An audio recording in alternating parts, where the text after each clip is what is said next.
Unit 4. Unit 4. Port. Ngayong tapad niya, sa mana? Apil na siya sa Unit 4? Feel na ako si 5 na. Hindi na kadaga na tubo rin. Grabe ba eh? Abi kayo na kadaga. Billions. Billions of kabillions. Ala, nagbuhat mo na silang tower na gapon sa likod ba?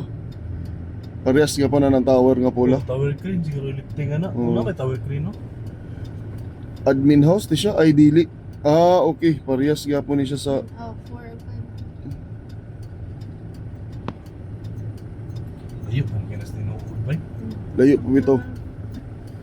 Bisbisan na na yuta niya, dali, aram ginamawag ka. Abog. Luuyas tao nga ga-assign dia eh.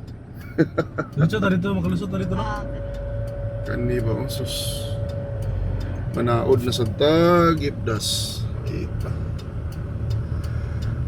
Kat na sa taas. kita. Apil ni kana ra man nung ilabot kani ning uban buildings ni ani day. Tawag, isakan, tangkyo. Grabe ba? Sa ilo. Pero sus. Wait, mag-purchase nagigadagang radyo sa rin.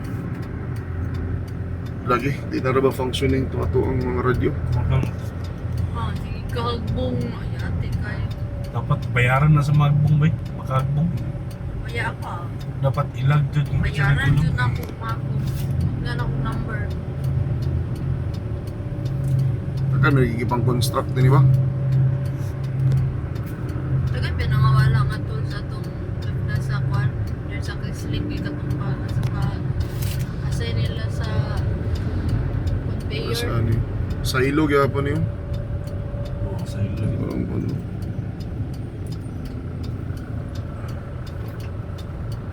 So, plantur, ginina niyo.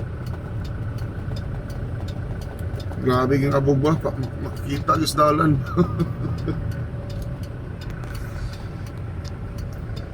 Kani siya nga tower, visible ni sa mong balay. Ban ka Reke? Ah.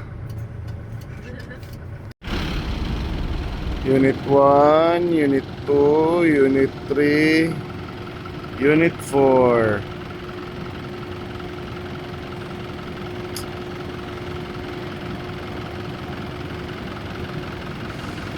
Unit 5. Panahuman. Video na napita nga ako na pinakagwapong apart. Pictures sa iPad dyan sa pano. Nila ko katuo gigit naguyab si Samsam si Kwan. Lagi ba?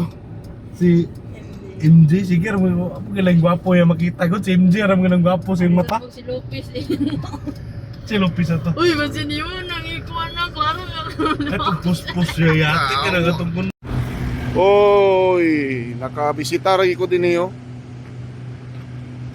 Yung nga piping ipang taod ni Albert.